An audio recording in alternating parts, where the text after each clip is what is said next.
ಸಂಘ ದಿವ್ಯ ನೇತೃತ್ವ ಸ್ಥಾನವನ್ನು ವಹಿಸಿಕೊಂಡು ಇಲ್ಲಿವರೆಗೆ ನಿಮ್ಮೆಲ್ಲರಿಗೂ ಬ್ರಹ್ಮಾಂಡಬಹುಬೋಧಿ ಅನುಭವಾಮೃತವನ್ನು ನೀಡಿರುವಂತ ಪೂಜ್ಯರಾದ ಶಂಕರಾನಂದ್ ಆಲೂರು ಗುರುಗಳನ್ನು ಮೊದಲು ಮಾಡಿಕೊಂಡು ಉಪಸ್ಥಿತರಿರುವ ತಮ್ಮೆಲ್ಲರ ಪಾದಗಳಿಗೂ ಹನಿ ಮನಿದು ಇವತ್ತು ಚಿಂತನದಲ್ಲಿ ಭಾಗಿಗಳಾಗೋಣ. ಇವತ್ತೇ ಪರಮಾನುಭವಬೋಧಿ 3ನೇ ಸಂಧಿ ಪ್ರಾರಂಭ. 3ನೇ ಸಂಧಿ ಅಂದ್ರೆ ಏನ್ರಪ್ಪ ಅಂದ್ರ ಶ್ರುತಿ ಸಡ್ಲಿಂಗಗಳನ್ನ ಕೇಳ್ಕೊಂಡ್ ಬಂದಿವ್ ನಾವು. ಶ್ರುತಿ ಸಡ್ಲಿಂಗದೊಳಗ 6 ಹಂತಗಳದಾವ್, ಹೆಂಗ ಶ್ರವಣ ಮಾಡ್ಬೇಕು. ಅದ್ರೊಳಗ ನಾವೀಗ 3ನೇ ಹಂತದೊಳಗದೇವ್. 3ನೇ ಸ್ಥಾನ ಉಪಕ್ರಮ ಉಪಸಂಹಾರ ಮುಗಿಸಿ 3ನೇ ಸಂಧಿ ಅಂದ್ರ ಅಭ್ಯಾಸಕ್ಕೆ ಬಂದವ್ರಿ. ಅಭ್ಯಾಸ ಸ್ವಲ್ಪ ಕಠಿಣ ಆಕತಿ. ಮಕ್ಕಳಿಗೆ ಅಭ್ಯಾಸ ಮಾಡಂದ್ರ ಕಠಿಣ ಆಕದಿಲ್ರಿ, ಅಭ್ಯಾಸ ಕಠಿಣ ಇರ್ತತಿ. ಅದಕ್ಕಿನ್ನ ಶ್ರೀಮನ್ ಜೋಶಿಗಳವ್ರು ಇದನ್ನ 3ನೇ ಒಂದು ಅಭ್ಯಾಸ ಸಡ್ಲಿಂಗದೊಳಗೆ 3 ಹಂತ ಹೇಳಿದಾರ. ಮುಂದಿನ ಹಂತಗಳು ಮುಂದಿನ ಅಧ್ಯಾಯಗಳು ಬರ್ತಾವ, ಅದನ್ನು ಅಧ್ಯಯನ ಮಾಡ್ಬೇಕು ನಾವು. ಇವತ್ತೇನ ಮುಖ್ಯವಾಗಿ ಬಂದಿರೋದಂದ್ರೆ ಭ್ರಮ. ಭ್ರಮ ಅಂದ್ರೆ ಏನು? ಹಿಂದ ಮೈತ್ರಾದೇವಿ ಕೇಳಿದ್ರು, ಭ್ರಮ ಇದು ಹೆಂಗ ತೋರ್ತತಿ, ಏನಿದು, ಮತ್ ತೋರಿದ ಮ್ಯಾಲ ಇದು ಎಲ್ಲಾ ಮಿಥ್ಯ ಮಿಥ್ಯ ಅಂತ ಹೇಳಿದ್ರಿ, ಸತ್ಯ ನಂಗೆ ತೋರ್ತತಿಲ್ಲ ಅಂತ ಕೇಳಿದ್ರೆ ಈಗ ಬಾಯಿ ಮತ್ತ ಲಕ್ಷಣ 4 ಪ್ರಶ್ನೆಗಳನ್ನ ಹೇಳಿದ್ದೀನಿ ನಾನು, ತಮ್ಮ ನೆನಪು ಬರ್ಬೋದು. ಹಾಗೆ ಇಲ್ಲಿ ಭ್ರಮ ಅಂದ್ರೆ ಏನು ಅನ್ನೋದು 5ನೇ ಸೂತ್ರದೊಳಗ ಬಹುತೇಕ 5ನೇ ನುಡಿ ಕಾಂತತೆ. ಈ ಪುಸ್ತಕ ಇಲ್ಲ ನನ್ನ ಕಡೆ. ಈಗ 5ನೇ ನುಡಿ ಒಳಗೆ ಏನ್ ಕೇಳಿದ್ರು, ಭ್ರಮ ಅಂದ್ರೆ ಏನು? ತಾನಲ್ಲದ ತನ್ನದಲ್ಲದ ದೇಹಕ್ಕೆ ತಾನು ತನ್ನದು ಅನ್ನುವುದೇ ಭ್ರಮ.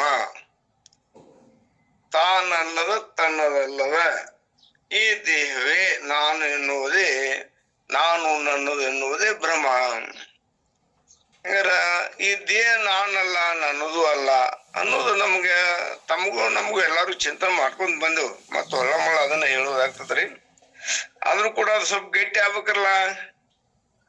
ಇಷ್ಟು ಹೇಳ್ಕೊಂತಿದ್ರು ನಮಗ ಗಟ್ಟಿ ಆಗೋದು ಕಷ್ಟದ. ಇನ್ನು ಹೇಳಿಲ್ಲ ಕೇಳಿಲ್ಲ ಅಂದ್ರ ಯಾವಾಗ ಮರ ಏನ್ ಈ ಜಗತ್ತು ನೀವು ನೋಡುದು, ನಾ ಸುಖ ಇದ್ರೆ ಸಾಕಂತೇಳಿ ಶರೀರ ಸುಖ ನೋಡ್ತಿದ್ದೆ ನಾವು. ಶರೀರ ಸೌಖ್ಯ ಇದ್ರೆ ಸಾಕ, ನನಗೆ ಉಳ್ಕೆ ತಗೊಂಡು ಏನ್ ಮಾಡಿ ನಾನು ಅನ್ನುವಂತ ಭಾವ ಬಹಳ ಸಲ ಬರ್ತದ್ರಿ. ಯಾಕಂದ್ರೆ ಇದೇ ಅಜ್ಞಾನ, ಇದೇ ಭ್ರಮ. ಇದು ಹೋಗುದು ಹೋಗ್ಲಾಡ್ಸೋದು ಬಹಳ ಕಷ್ಟತ್ರಿ. ಹಾಗಾದ್ರೆ ಶರೀರ ನಾನು ತಾನಲ್ಲದ ತನ್ನದಲ್ಲದ ತಾನಲ್ಲ. ಇದು ಗುರುಗಳು ಹೇಳಿರು, ಶಂಕರಾನಂದಪ್ಪ ಅವ್ರು ಹೇಳಿರು. 25 ತತ್ವಗಳಿಂದ ಕೊಟ್ಟಿರುವಂತ ಈ ಸ್ಥೂಲ ದೇಹ, ಪಂಚ ಮಹಾಭೂತಗಳ ಪಂಚೀಕರಣಗಳಿಂದ ಆಗಿರುವಂತ ಈ ಸ್ಥೂಲ ದೇಹ, ಹಂಗಾರ ಯಾರ್ದು? ಪಂಚ ಮಹಾಭೂತಗಳದ್ದು. ಮತ್ತ ತನ್ನದಲ್ಲದ ಅಂದ್ರ ನನ್ನದಲ್ಲದಂದ್ರ ನನ್ನದಲ್ಲ ಅಂತ ಹೆಂಗ್ ತಿಳ್ಕೊಂಡ್ರಿ? ನಾನು ಎದುರಿಟ್ಟು ಅರಿತೀನಿ ಅದನ್ನ. ಹೆಂಗ ನನ್ನ ಮುಂದೆ ಮೊಬೈಲ್ ಐತಿ, ಮೊಬೈಲ್ ಇಲ್ಲಿ ನನ್ನ ಮುಂದೆ ಇರುತ್ತದೆ ಅಂತ ನಾ ಹೇಳ್ಬೇಕಾದ್ರ ನನ್ನ ಬಿಟ್ಟ ಭಿನ್ನವಾಗಿ ಐತಿ. ನನ್ನ ಮುಂದೆ ಪುಸ್ತಕ ಇರುತ್ತೆ ಅಂದ್ರ ಪುಸ್ತಕ ನಾನು ಬಿಟ್ಟು ಹೊರಗೈತಿ. ಅದರಂತೆ ಇದಕ್ಕ ನನ್ನ ಕೈ ಸೊಟ್ಟ ಐತಿ, ನನ್ನ ಕಾಲು ಸೊಟ್ಟ ಐತಿ, ನನ್ನ ಕಿವಿ ಹೊಡ್ಯಾಕತೈತಿ, ನನ್ನ ಕಣ್ಣು ಹೊಡ್ಯಾಕತೈತಿ, ನನ್ನ ಹಲ್ಲು ಹೊಡ್ಯಾಕತೈತಿ, ನನ್ನ ಕಣ್ಣು ಕಾಣಂಗಿಲ್ಲ. ಇದನ್ನ ಭಿನ್ನವಾಗಿ ಅರಿತೀವಲ್ರಿ ನಾವ್ರಿ, ಎದುರಿಟ್ಟು ಅರಿತೀವಿ. ನಾನು ಹಲ್ಲು ಹೊಡೆದ್ರೆ ನಾನು ಹೊಡ್ಯಾಕತ್ತೇನ ಅಂತೀವಲ್ರಿ. ನನ್ನ ಹಲ್ಲು ನೋವು ಬಂತ ಅಂತ ತಿಳ್ಕೊರಿ. ನನ್ನ ಹಲ್ಲು ನೋವು, ನನಗ್ ಹಲ್ಲು ನೋವು ಬಂದತಿ ಅಂದ್ರೆ ಇದು ಹಲ್ಲು ನೋವು ಹಲ್ಲಿಗೆ ನನ್ನ ಎದುರಿಟ್ಟು ಅರಿಯುವಾಗ, ಅದರಂತೆ ಈ ಶರೀರವನ್ನ ನಾವು ಎದುರಿಟ್ಟು ಅರಿಯುವಾಗ ಶರೀರ ಸೊಕ್ಕೇತಿ ಸ್ವರ್ಗೇತಿ ಎಲ್ಲವನ್ನ ಅರಿತೇವೆ ನಾವು. ಹಂಗ ಭಿನ್ನವಾಗಿ ಇದನ್ನ ಎದುರಿಟ್ಟು ಅರಿಯುವುದರಿಂದ ಇದು ನನ್ನದು, ನಾನಲ್ಲ. ಹಂಗಾರೆ ನಾನಲ್ಲ, ನನ್ನದು ಅಲ್ಲ ಅಂತ ಈ ಶರೀರ. ಅದರಂತೆ ಈ ಶರೀರದೊಳಗೆ ವರ್ಗೀಕರಣ. ಈಗ ನಮ್ಮ ಸಾಮಾನ್ಯವಾಗಿ ಬರೇ ಸ್ಥೂಲ ಶರೀರವನ್ನ ಹೆಚ್ಚಾಗಿ ಮಾಧ್ಯಮ ಮಾಡ್ಕೊಂಡು ನಾವು ಹೇಳ್ತಿರ್ತೀವಿ. ಈ ಶರೀರದೊಳಗೆ 3 ಶರೀರಗಳಂತ ಗುರುಗಳು ಹೇಳಿರು. ಸ್ಥೂಲ ಶರೀರ, ಸೂಕ್ಷ್ಮ ಶರೀರ, ಕಾರಣ ಶರೀರ. ಸೂಕ್ಷ್ಮ ಶರೀರದೊಳಗೆ 17 ತತ್ವಗಳು ಬರ್ತಾವ, ಅಥವಾ 19 ತತ್ವ ಅಂತ ಇಟ್ಕೋತಾರ. ಅಂತಃಕರಣ ಒಬ್ಬೊಬ್ರು 2 ಹೇಳ್ತಾರ, ಒಬ್ಬೊಬ್ರು 4 ಹೇಳ್ತಾರ. ಅಂತೂ ಅಲ್ಲಾದ್ರು ಕೂಡ ಪಂಚೀಕೃತವಾದಂತ ಸತ್ವಗುಣಗಳಿಂದ ಆದದ್ದನ್ನ ಯಾರಪ್ಪ? ಪಂಚ ಜ್ಞಾನೇಂದ್ರಿಯ. ಅಪಂಚೀಕೃತ ಸತ್ವಗುಣದಿಂದ ಆದದ್ದು ಪಂಚ ಜ್ಞಾನೇಂದ್ರಗಳು, ಅಪಂಚೀಕೃತ ರಜೋಗುಣದಿಂದ ಆದದ್ದು ಪಂಚ ಕರ್ಮೇಂದ್ರಗಳು. ಆಮೇಲೆ ಎಲ್ಲಾ ಪಂಚಮಹಾಭೂತಗಳ ಸಮ್ಮಿಳನದಿಂದ ಆದಂತ ಸತ್ವಗುಣದ ಸಮೂಹದಿಂದ ನೀವು ಅಂತಃಕರಣ ಆಗೈತಿ ಅಂತ ಹೇಳಿದಾರೆ ವಿಚಾರ ಚಂದ್ರೋದಯ ಬಹುತೇಕ. ಹಿಂಗ ಅಂತಂತ ಕೂಡಿ ಅಲ್ಲಾದ್ರೂ ಕೂಡ ಪಂಚಮಹಾಭೂತಗಳಿಗೆ ಸೇರಿದ್ದದು. ಆಮೇಲೆ ಇನ್ನ ಕಾರಣ ಸೇರಂತ ಅವಿದ್ಯೆಯಿಂದ ಕೂಡೈತಿ. ಇವೆಲ್ಲವನ್ನು ಎದುರಿಟ್ಟ ಅರಿತೇವ್ ನಾವಾಗ. ಮೂರು ಅವಸ್ಥೆಗಳು ನನ್ನಲ್ಲಿಲ್ಲ, ನಾನು ಈ ಮೂರು ಅವಸ್ಥೆಗೆ ಸಾಕ್ಷಿ ಸ್ವಪ್ನಾಗಿ ಭಿನ್ನನಾಗಿದ್ದೇನು ಅಂತೇಳಿ ಹೀಗಿದ್ರೂ ಕೂಡ ನಾನ ಮಲ್ಕೊಂಡು ನಿದ್ದೆ ಮಾಡಿದೆ, ನನಗ ಆರಾಮ್ ನಿದ್ದೆ ಐತಿ, ನನಗ ಬಹಳ ಕೆಟ್ಟ ಕನಸು ಬಿತ್ತು, ಏನು ಭ್ರಮ ಆತಲ್ಲ, ಇದ ಭ್ರಮ. ಕನಸ್ಕನ್ನವ ಬೇರೆ, ಇವ ತನ್ನ ಮೇಲೆ ಆರೋಪ ಮಾಡ್ಕೋತಾನೆ. ಈ ರೀತಿ ಏನಂತಲ್ಲ, ತಾನಲ್ಲ ತನ್ನದಲ್ಲದ ಈ ಒಂದು ದೇಹವೇ ತಾನು ತನ್ನದು ಅನ್ನೋದನ್ನ ಈ ಭ್ರಮ ಅಂತೇಳಿ 5ನೇ ನುಡಿಯೊಳಗ ಬಹಳ ಮಾರ್ಮಿಕವಾಗಿ ತಿಳಿಸ್ಕೊಟ್ರು ಗುರುಗಳು. ಇನ್ನ 6ನೇ ನುಡಿಯೊಳಗ ಬಹುತೇಕ ಇರ್ಬೇಕು, 6ನೇ ನುಡಿನಿ. ಅಲ್ಲೇ ಭ್ರಮಕ್ಕ ಲಕ್ಷಣಗಳು ಇಲ್ಲ ಅಂತಾರ. ಭ್ರಮಕ್ ಲಕ್ಷಣ ಅದಾವ ಅಂದ್ರೆ ಭ್ರಮಕ್ ಲಕ್ಷಣಗಳು ಇಲ್ಲ. ಲಕ್ಷಣ ಇದ್ರ ಅಂದ್ರ ಅದಕ್ಕೆ ಇರುವಿಕೆ ಅನ್ನೋದು ಬರ್ತೈತಿ.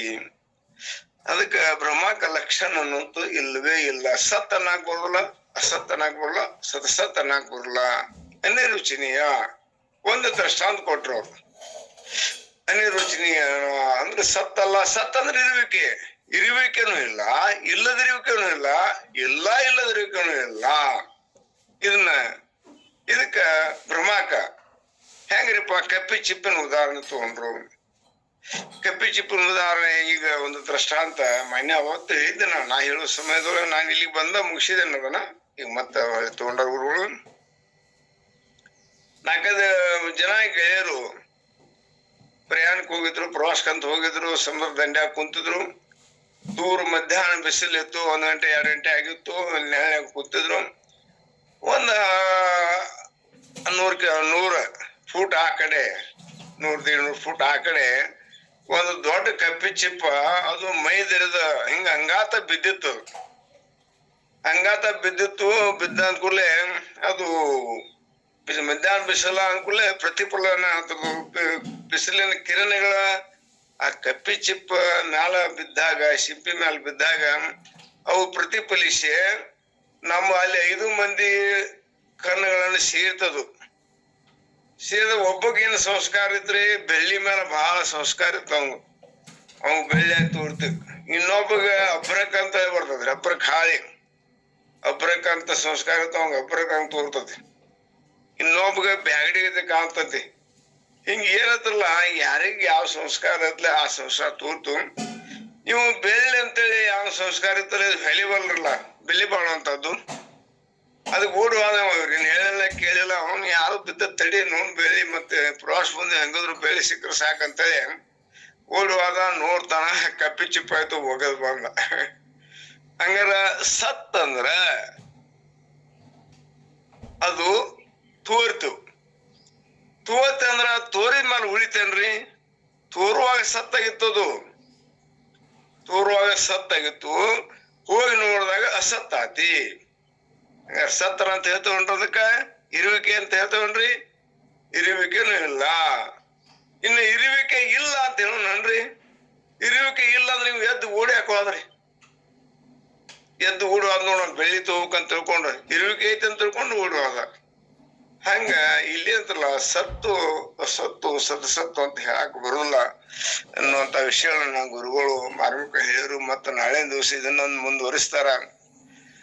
ಗುರುಗಳು ಹೇಳ್ದಂಗ ಭ್ರಮ ಅನ್ನುವಂಥದ್ದು ಸ್ವಲ್ಪ ಕಠಿಣ ವಿಷಯ. ಯಾಕಂದ್ರೆ ಅವರು ನಿಮ್ಮೆಲ್ಲರಿಗೆ ತಿಳಿಸ್ತಾ ಬಂದರು. ಜಗತ್ತಿನಲ್ಲಿ ಜ್ಞಾನ ಅಂದರೇನು, ವಿಜ್ಞಾನ ಅಂದರೇನು, ಅಜ್ಞಾನ ಅಂದರೇನು, ಇವುಗಳನ್ನ ತಿಳ್ಕೋಬೇಕು. ಜ್ಞಾನ ಅಜ್ಞಾನಗಳ ವಿವರಣೆ. ಇದನ್ನ ಯಾಕೆ ಹೇಳಾಕತ್ಯಾರು ಅಂತಂದ್ರೆ, ಜಗತ್ತಿನಲ್ಲಿ ಜ್ಞಾನವೇ ಶ್ರೇಷ್ಠ ನೆನೆಸ್ಕೊಂಡು ಹೇಳ್ಯಾರ. ಒಂದು ಕಡೆ ನಂಬು ಜ್ಞಾನವನ್ನೇ ಕರ್ಮವೆಂಬ ಜಾಡದೊಳು ಸಿಲುಕಿ ಹಂಬಲಿಸದಿರು ಮುಕ್ತಿ ಎಂಬ ಇಸಿ ಮುನಿಜ ಅಂತ ತಿಳ್ಕೊಂಡು ಜ್ಞಾನ ಪ್ರತಿಪಾದನಾ ಸ್ಥಳಗಳು ಹೇಳ್ಕೊಂಡು ಬಂದಾರ. ಅಂದ್ರೆ ಒಟ್ಟಿನ ಮೇಲೆ ನೀನು ಏನು ಅಂದ್ರೆ ಜ್ಞಾನವನ್ನೇ ನಂಬು ಅಂತ ಹೇಳ್ಯಾರ. ಆದ್ರೆ ಇಲ್ಲಿ ಅಜ್ಞಾನ ಅಂತಕ್ಕಂಥ ವಿಷಯವನ್ನ ಎತ್ತ್ಯಾರ. ಜ್ಞಾನ ಅಜ್ಞಾನ ಇವೆರಡು ಹೆಂಗಪ್ಪ ಅಂದ್ರೆ ಪರಸ್ಪರ ವಿರುದ್ಧಾರ್ಥಕ ಪದಗಳು. ಇವುಗಳ ಯುದ್ಧ ನಡೆದೈತಿ. ಹೆಂಗ ಯುದ್ಧ ನಡೆದೈತಿ ಅಂದ್ರೆ ಜ್ಞಾನ ಅಜ್ಞಾನಗಳ ಯುದ್ಧ ನಡೆದೈತಿ. ಅಲ್ಲಿ ನಮ್ಮಲ್ಲಿ ನಡೆದೈತಿ. ಅದು ಈ ದೇಹದೊಳಗ ಜ್ಞಾನ ಅಜ್ಞಾನಗಳ ಯುದ್ಧ ನಡೆದೈತಿ. ಅದು ಹೆಂಗ ನಡೆದೈತಿ ಅಂದ್ರೆ ಭ್ರಮ ಮೂಲಕ ನಡೆದೈತಿ. ಜ್ಞಾನ ಅಂತತಿ ನಾನ ಶ್ರೇಷ್ಠ ಅಂತತಿ, ಅಜ್ಞಾನ ಅಂತತಿ ನಾನು ಶ್ರೇಷ್ಠ ಅಂತಂತಿ. ಆದ್ರೆ ಪರಂತು ವಿಚಾರ ಮಾಡಿ ನೋಡಿದ್ರೆ ಅಜ್ಞಾನ ಏನೈತಿ ಅಂದ್ರೆ ಅದು ಭ್ರಮ ಐತಿ, ಅದು ಬಾಧೆಯನ್ನ ಹೊಂದೈತಿ. ಜ್ಞಾನ ಅಂತಕ್ಕಂಥದ್ದು ಅದು ಬಾಧೆಯನ್ನ ಹೊಂದುವುದಿಲ್ಲ, ಅದು ಯಾವಾಗಲೂ ಇರುವಂತ ವಸ್ತು. ಅಜ್ಞಾನ ಅಂದ್ರೆ ಏನು? ತನ್ನ ನಿಜವನ್ನು ಪರೀಕ್ಷಿಸದೆ ಹೇಯವೆನ್ನದೆ ವಿಕೃತಿಯುಳ್ಳ ತನುವೆ ತಾನೆಂದು ನಂಬಿ ಬಿಡದಿರಲದೆ ಅಜ್ಞಾನ. ಇಲ್ಲೇ ಬತ್ ನೋಡ್ರಿ, ತನ್ನ ನಿಜವನ್ನು ಪರೀಕ್ಷಿಸದೆ ಹೇಯವೆನ್ನದೆ. ಅದಕ್ಕ ನಿಜಕೊಂಡು ಹೇಳಿದ್ರಲ್ಲಿ ಎಲ್ಲಿ ಆರು ನಾನೆಂದು ವಿಚಾರಿಸು ವಿಷಮ ಸಂಸಾರವಿದನು ಕನಸೆಂದರಿಯವರಂದ್ರು. ಮೊದಲ ನಾನು ಆರಂಭದನ್ನ ವಿಚಾರ ಮಾಡಬೇಕಾಗಿತ್ತು. ಎಲ್ಲಿ ವಿಚಾರ ಮಾಡ್ಬೇಕಾಗಿತ್ತಿ? ದೇಹದೊಳಗ ಇದ್ದುಕೊಂಡು ವಿಚಾರ ಮಾಡಬೇಕಾಗಿತ್ತು. ಯಾಕಂದ್ರ ಈ ಜೀವ ಭಾವದಿಂದ ಅಂದ್ರ ಅನಂತ ಕಾಲದಲ್ಲಿ ಮಾಡಿರ್ತಕ್ಕಂಥ ಪಾಪ ಪುಣ್ಯಗಳ ಮೊತ್ತದ ಒಂದು ಸಂಗ್ರಹದಿಂದ ಜೀವನಾಗಿರತಕ್ಕಂಥವನು ಈ ದೇಹವನ್ನು ತೊಟ್ಟುಕೊಂಡು ಬಂದಾನ. ತೊಟ್ಕೊಂಡ ಬಂದದ್ದ ಪರ್ಯಾಪ್ತವಾಗಿ ಅಜ್ಞಾನದಿಂದ ಕೂಡಿಕೊಂಡು ನಾನು ನಾನು ನಾನು ಅಂತ ತಿಳ್ಕೊಂಡು ಅಹಂಕಾರ ಅಹಂ ಪಡಾಕತ್ಯಾನೆ. ಅದಕ್ಕೆ ಅವ್ರು ಹೇಳಿದ್ರು ತನ್ನ ನಿಜವನ್ನು ಪರೀಕ್ಷಿಸದೆ. ಏನ್ ಪರೀಕ್ಷೆ ಮಾಡಬೇಕು? ನಾನು ಯಾರು ಅನ್ನೋದನ್ನ ಪರೀಕ್ಷೆ ಮಾಡಬೇಕೈತಿ. ಆತ್ಮಾನಾತ್ಮಗಳ ವಿಚಾರ ಮಾಡಬೇಕಾಗಿದೆ. ಇದರಲ್ಲಿ ಆತ್ಮ ಯಾವುದು ಅನಾತ್ಮ ಯಾವುದು ಹೊರಗಳು ಹೇಳ್ಕೊಂಡು ಹೋದ್ರು. ಆತ್ಮನಾತ್ಮ ಯಾವುದು ಅಂತಂದ್ರೆ ಆತ್ಮನಾತ್ಮಗಳ ವಿಚಾರವನ್ನ ಮಾಡಬೇಕಾಗಿತ್ತು. ಅಂದ್ರೆ ಆತ್ಮ ಸತ್ಯವು ಅನಾತ್ಮ ಸತ್ಯವು. ಇಲ್ಲಿ ಆತ್ಮವಾಗಿರತಕ್ಕಂಥದ್ದು ಅದು ಸತ್ಯ ಐತಿ, ಅನಾತ್ಮ ಅದು ಮಿಥ್ಯೈತಿ. ಅದು ಮಿಥ್ಯಿದ್ರು ಕೂಡ ಏನು ಮಾಡಾಕತ್ತಿದಿ ಅಂತಂದ್ರೆ ಅಜ್ಞಾನವೆಂಬ ಕತ್ತಲೆಯ ಮುಸುಕಿನೊಳಗ ಜಗತ್ತನ್ನ ಮುಚ್ಚಿ ಹಾಕೈತಿ. ಯಾಕ? ವಿಷಯಾದಿಗಳಲ್ಲಿ ತೊಡಗಿರತಕ್ಕಂತ ಜೀವನು ಇವುಗಳೇ ಶ್ರೇಷ್ಠ ಶ್ರೇಷ್ಠ ಶ್ರೇಷ್ಠ ತಿಳ್ಕೊಂಡು ಅವುಗಳ ಮೇಲೆ ಅಹಂಕಾರ ಮಮಕಾರವನ್ನ ಪಡ್ತಾನಲ್ಲ, ಅದರಿಂದ ಅವನಿಗೆ ಅಜ್ಞಾನವು ಮರೆಮಾಚಿದೆ. ಅದಕ್ಕ ಹೇಳಿದ್ರು ಅವರು ಆರು ತನ್ನ ನಿಜವನ್ನು ಪರೀಕ್ಷಿಸದೆ ಹೇಯವೆನ್ನದೆ ವಿಕೃತಿಯುಳ್ಳ ತನುವೇ ತಾನೆಂದು ನನ್ನಿ ಎಂದು ನಂಬಿ ಬಿಡದ್ರಲ್ಲೇ ಅಜ್ಞಾನ. ಇಲ್ರಿ ಇಲ್ಲಿ ಅಜ್ಞಾನವೇ ಶ್ರೇಷ್ಠ ಅಂತ ತಿಳ್ಕೊಂಡು ವಿಚಾರ ಮಾಡಿದ್ರ ಈ ಕಣ್ಣಿಗೆ ಕಾಣತಕ್ಕಂತ ದೇಹ ಇದು ಯಾವತ್ತೂ ಇರಬೇಕಾಗಿತ್ತಲ್ಲ. ಇದಕ್ಕ ಅವಸ್ಥೆಗಳು ಯಾಕಿಟ್ರು? ಅವಸ್ಥೆಗಳು ಯಾಕದಾವ? ಮತ್ತೆ ಷಡ್ಭಾವ ವಿಕಾರಗಳು ಇದಕ್ಕೆ ಅದಕ್ಕದಾವ. ನೋಡು, ತಾಯಿಯ ಗರ್ಭದಿಂದ ಹುಟ್ಟಿ ಬಂದಿರತಕ್ಕಂತ ಮಗು ಸಣ್ಣ ಮಗು ಹಂಗ ಇರ್ಬೇಕಾಗಿತ್ತಲ್ಲ. ಮುಂದೆ ಬೆಳಿತಾ ಬೆಳಿತಾ ಪರಿಣಾಮಾವಸ್ಥೆಯನ್ನು ಹೊಂದಿದ ಪರಿಣಾಮವಾದ ನಂತರ ಉಪಾವಸ್ಥೆಗೆ ಬರ್ತಾನ. ಮತ್ತೆ ಕೊನೆಗೆ ಒಂದು ದಿವಸ ವಿನಾಶವನ್ನ ಹೊಂತಾನಲ್ಲ. ವಿನಾಶವನ್ನ ಹೊಂತಂದ್ರೆ ಇದು ಸತ್ಯನ ಸತ್ಯಲ್ಲ, ಇದು ನಿತ್ಯ. ಇದು ಬಾಧೆಯನ್ನ ಹೊಂತದ. ಇದು ದೇಹ ಬಾಧೆಯನ್ನ ಹೊಂತದ. ಇದೇ ಅಜ್ಞಾನ. ಒಟ್ಟಿನ ಮೇಲೆ ನಾನು ಅಂತಕ್ಕಂತ ಅಜ್ಞಾನ ಇದು. ಈ ದೇಹವೇ ನಾನು ಅಂತಕ್ಕಂತ ಅಹಂ ಮಮಕಾರಗಳೇನದಾವಲ್ಲ, ಇವು ಅಜ್ಞಾನ. ಮನಸ್ಸು ನೀನಲ್ಲ, ಬುದ್ಧಿ ನೀನಲ್ಲ, ಚಿತ್ತ ನೀನಲ್ಲ, ಅಹಂಕಾರ ನೀನಲ್ಲ. ಇವುಗಳನ್ನ ಇದಿರಿಟ್ಟ ಅರಿಯತಕ್ಕಂಥವನೇ ನಾನು. ಇವುಗಳನ್ನ ಇದಿರಿಟ್ಟ ಅರಿತಕ್ಕಂಥವನು. ಇವೆಲ್ಲವೂ ನನ್ನಿಂದ ಅರಿಸಿಕೊಳ್ತಾರೆ.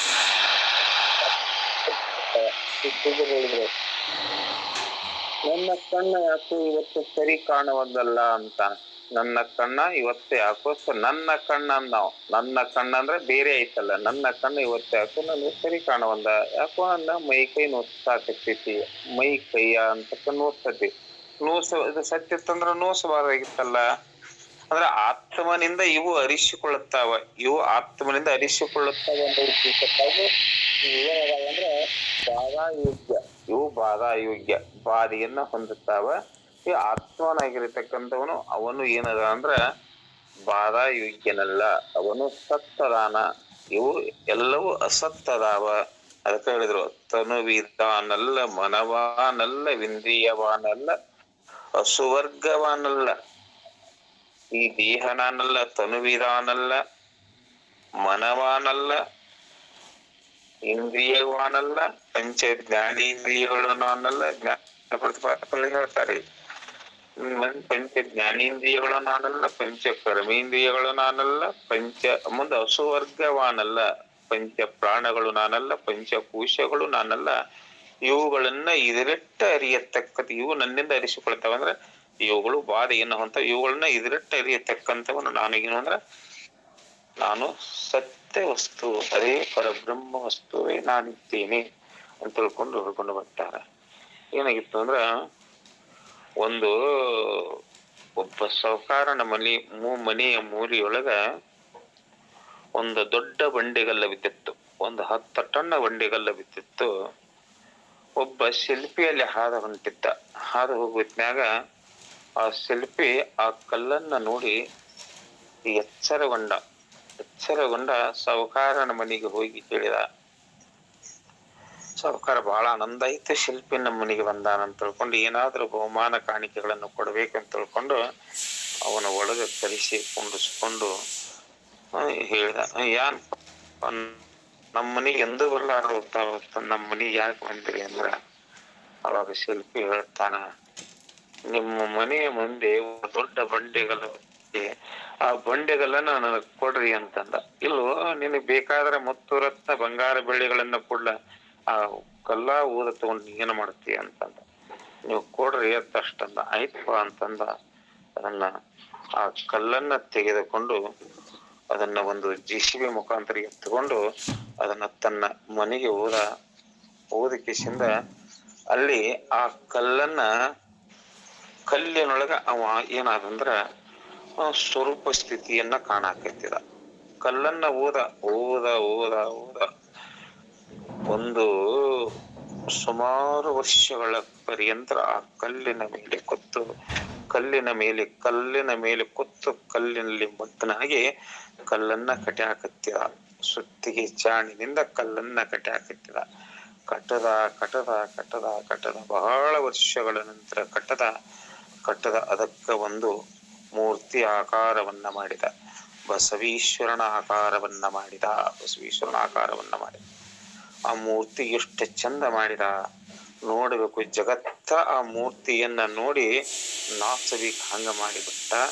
ಒಂದು ದಿವಸ ಅದೇ ಸಾಹುಕಾರನಿಗೆ ಸುದ್ದಿ ಮುಟ್ಟಿತ. ಸಾಹುಕಾರ ಬಂದ ಮೂರ್ತಿ ನೋಡುತ್ತಾನ. ಶಿಲ್ಪಿಗೆ ಹೇಳ್ತಾನ, ನೀ ಎಂತ ಪುಣ್ಯಾತ್ಮಪ್ಪ, ಎಂತ ಪುಣ್ಯಾತ್ಮ, ಜಗತ್ತ ಬೆರಗಾಗುವಂಗ ಇದನ್ನೆಲ್ಲ ಮಾಡಿ ಬಿಟ್ಟಿದ್ದೀಯಲ್ಲ ಅಂದ. ಹೆಂಗ ಮಾಡಿದ್ದ ಅಂತಂದ್ರ, ಆ ಮೂರ್ತಿಯೇ ಏನ ಅನಾತ್ಮ ವಸ್ತು ಇದ್ದು ಅಲ್ಲ. ಅನಾತ್ಮ ಅಂದ್ರೆ ಬಾಧೆ ಹೊಂದತಕ್ಕಂತ ಏನು ವಸ್ತು, ಎಷ್ಟು ಅನಾತ್ಮ ವಸ್ತು ಇತ್ತಲ್ಲ ಅಷ್ಟೆಲ್ಲ ತೆಗೆದ ಅದನ್ನೆಲ್ಲವನ್ನ ತೆಗೆದ ಕೊನೆಗೆ ಏನ ಮಾಡಿದ್ದ, ಆಕಾರ ಸ್ವರೂಪಕ್ಕ ಎಷ್ಟು ಯೋಗ್ಯತೆ ಇಲ್ಲ ಅಷ್ಟ ಮಾಡಿದ್ದ.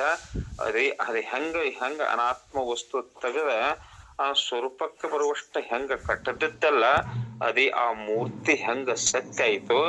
ಇನ್ನುಳಿದ ಈ ಒಂದು ಇದ್ರೊಳಗೂ ಮೂರ್ತಿ ಅದ. ಹೆಂಗ ಅದು ಜ್ಯೋತಿ ಅಂತಕ್ಕಂತ ಮೂರ್ತಿ ಅದ. ಅದು ಮಾತು ಮನಗಳಿಂದ ತತ್ತ ಮೀರಿದ ಸಾತಿಶಯದ ನಿರುಪಾಧಿಕ ನಿರ್ಮಲ ಜ್ಯೋತಿ ಬೆಳಗುತ್ತಿದೆ, ವಿಮಲ ಪರಂಜ್ಯೋತಿ ಬೆಳಗುತ್ತಿದೆ ಅಂತ ನಿಜಕೊಂಡು ಹೇಳುವಂಗ, ಇಲ್ಲಿ ಒಂದು ಮೂರ್ತಿ ಸ್ವರೂಪವಾಗಿರತಕ್ಕಂತ ಬಾಧಾಯೋಗ್ಯ ಅಂದ್ರೆ ಬಾಧೆಯನ್ನ ಹೊಂದದಕ್ಕೆ ಯೋಗ್ಯವಾಗದೆ ಇರತಕ್ಕಂತ, ಅದು ಯಾವಾಗಲೂ ಇರತಕ್ಕಂತ ಒಂದು ಜ್ಞಾನದ ಜ್ಯೋತಿ ಎಂಬ ಮೂರ್ತಿ ಐತಲ್ಲ, ಅದೇ ಮೂರ್ತಿ ಸತ್ಯ. ಇದು ಏನು ಕಲ್ಲಿನಿಂದ ಕಟ್ಟದ ಒಗೆದದ್ದಲ್ಲ. ಹಂಗ ಇಲ್ಲಿ ಮನಸ್ಸು, ಬುದ್ಧಿ, ಚಿತ್ತ, ಅಹಂಕಾರ ಇವೆಲ್ಲವೂ ಏನದವಲ್ಲ, ಪಂಚ ಜ್ಞಾನೇಂದ್ರಿಯಗಳು, ಪಂಚ ಕರ್ಮೇಂದ್ರಿಯಗಳು, ಇವೆಲ್ಲವೂ ಆ ಇನ್ನುಳಿದ ಕಟ್ಟದ ಹೋಗಿರ್ತಕ್ಕಂಥ ಅನಾತ್ಮ ಭಾಗ ವಸ್ತುಗಳಿದ್ದಂಗ ಆ ಜ್ಞಾನ ಜ್ಯೋತಿ ಎಂಬ ಸ್ವರೂಪವೇ ಒಂದು ಶ್ರೇಷ್ಠ ಜ್ಞಾನದ ಜ್ಯೋತಿ ಅಂತ ತಿಳ್ಕೊಂಡು ನಾವು ಅದು ಯಾವಾಗಲೂ ಇರುವಂತ ವಸ್ತು, ಅದು ತ್ರಿಕಾಲ ಬಾಧ್ಯವಾಗತಕ್ಕಂಥ ವಸ್ತು. ಅದು ಏನದ ಅಂತಂದ್ರೆ ದಿನಗಳಲ್ಲಿ ಅದ, ವಾರಗಳಲ್ಲಿ ಅದ. ಅಷ್ಟೇ ಎಲ್ಲ ಭೂತಕಾಲ, ವರ್ತಮಾನ ಕಾಲ, ಭವಿಷ್ಯತ್ ಕಾಲಗಳಲ್ಲಿ ಅದ. ಕಲ್ಪಗಳಲ್ಲಿ, ಯುಗಗಳಲ್ಲಿ ಅದ. ಅಂದ್ರೆ ಒಟ್ಟಿನ ಮೇಲೆ ಅದು ಯಾವಾಗಲೂ ಇರುವಂತ ವಸ್ತು ಅಂತಕ್ಕಂಥ ಅದೇ ವಸ್ತುವೇ ಆ ಪರಬ್ರಹ್ಮ ಸ್ವರೂಪ. ಅದು ಜ್ಞಾನದ ಜ್ಯೋತಿ ಅಂತ ತಿಳ್ಕೊಂಡು ನಿಮ್ಮೆಲ್ಲರಿಗೆ ಇವತ್ತು ಪೂಜಾರಿ ತಿಳಿಸಿಕೊಟ್ರು. ಅಂತ ಜ್ಞಾನದ ಸ್ವರೂಪರಿ ನಾವಿದ್ದೇವೆ. ಅಜ್ಞಾನ ಅಂತಕ್ಕಂಥದ್ದು ಅದು ಮಿಥ್ಯಾ ಜ್ಞಾನ.